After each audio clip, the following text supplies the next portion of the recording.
આપ જોઈ રહ્યા છો સ્પાર્ક ટુડે ન્યૂઝ। વાપીમાં આવેલા વીઆઈ ઓડિટોરિયમમાં વલસાડ જિલ્લા પોલીસ વડા ડોક્ટર કરણરાજ વાઘેલાના અધ્યક્ષસ્થાને એક બેઠકનું આયોજન કરવામાં આવ્યું છે,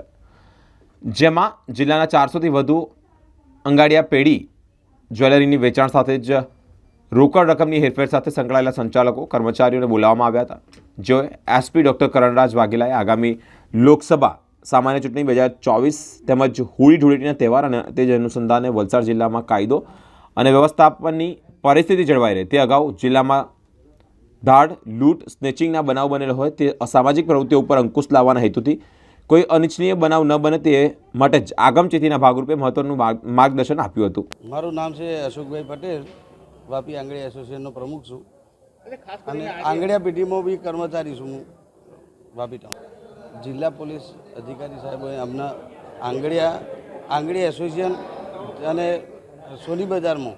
જે સોનીઓના જે જ્વેલર્સવાળા છે એ લોકોને બધાને બોલાવી મિટિંગ કરી એ લોકોએ સારું એવું અમને પ્રપોઝલ આપેલું છે। એ લોકોએ અમને માર્ગદર્શન આપ્યું કે જો ભવિષ્યની અંદર બનતા ગુનાઓ કઈ રીતના ગુનાઓ બને છે, એ ગુના કઈ રીતના રોકવા, એના માટે અમને બહુ સારું એવું માર્ગદર્શન આપ્યું છે। એ માર્ગદર્શનના આધારે અમે બધા લોકો, બધા એસોસિએશનવાળા અને બધા જ્વેલર્સવાળા, આંગળીવાળા બધા અમે સાહેબના અનુભવથી કામ કરીશું કે જેથી કરીને પાછળ અમને કોઈ પણ પ્રકારનો ગુના થતા હોય એમાં અમને તકલીફ ના પડે એ રીતના અમે કામ કરીશું। સાહેબે જે અમને પ્રપોઝલ આપ્યું છે એ બહુ સારું એવું માર્ગદર્શન આપ્યું છે, એમાં અમે બધા બહુ ખુશ છીએ સાહેબના કહેવા પ્રમાણે। ગયા વર્ષે વાપી પોલીસ વિસ્તારમાં થયેલી લૂંટ અને ચાલુ વર્ષે જે અલગ અલગ ચેઇન સ્નેચિંગના બનાવો બન્યા હતા અને એની અંદર ઘણી બધી વસ્તુઓ અમારા ધ્યાન પર આવેલી હતી। એના આધારે આંગળીયા પેઢીના જે સંચાલકો છે, આંગળીયા પેઢીમાં કામ કરતા જે વ્યક્તિઓ છે, સાથે સાથે નાના મોટા અને તમામ જ્વેલર્સ, એની સાથે સાથે નોન બેન્કિંગ ફાઇનાન્શિયલ કંપનીઓ જે લોકો કેશની મૂવમેન્ટ કરતા હોય છે,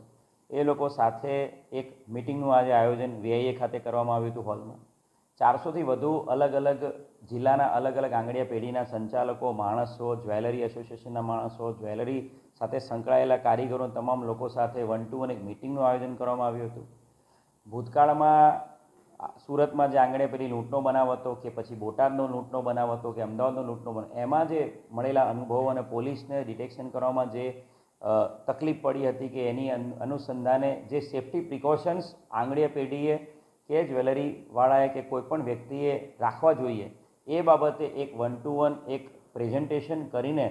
તમામ આખા સમગ્ર જિલ્લાના તમામ આંગળીયા પેઢીના લોકો, નોન બેન્કિંગ ફાઇનાન્સ કંપનીવાળા લોકો અને જ્વેલર એસોસિએશનને અમે આજે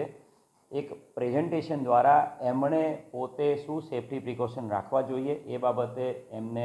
ગાઈડ કરવામાં આવે છે। ખૂબ જ સારો પ્રતિસાદ તમામ લોકો પાસેથી મળ્યો છે। પહેલી વખત આ વર્ષે આવી એક મિટિંગનું આયોજન કરવામાં આવ્યું છે અને કોઈપણ પ્રકારના જ્વેલરી શોરૂમમાંથી ચોરીના બનાવો કે જ્વેલરી શોરૂમની બહાર લૂંટના બનાવો કે આંગળીયા પેઢીના લૂંટના બનાવો ન બને એના માટે શું પ્રિકોશન્સ અને શું સેફ્ટી અને કાળજી રાખવી જોઈએ એ બાબતે એમને ગાઈડ કરવામાં આવે છે। આ ઉપરાંત આવતા મહિને આવનારા સમયમાં જે લોકસભા ઇલેક્શન થવાનું છે એ અનુસંધાને જે લોકસભા ઇલેક્શન દરમિયાન કોઈપણ પ્રકારની કેશની મૂવમેન્ટ અને એની પર પણ ધ્યાન રાખવામાં આવે અને એવી કોઈપણ પ્રકારની ઇલીગલ કેશની મૂવમેન્ટ કરવામાં આવે તો એફએસટી, એસએસટી અને પોલીસ દ્વારા તાત્કાલિક એ મૂવમેન્ટને પકડી લેવામાં આવતી હોય છે અને એ બાબતે રિપોર્ટિંગ પણ આઈટી ડિપાર્ટમેન્ટ અમે કરતા હોઈએ છીએ। એટલે એ બાબતે પણ અમે એમને આગામી લોકસભા ઇલેક્શન અને આચારસંહિતા બાબતે એમને વાકેફ કર્યા છે।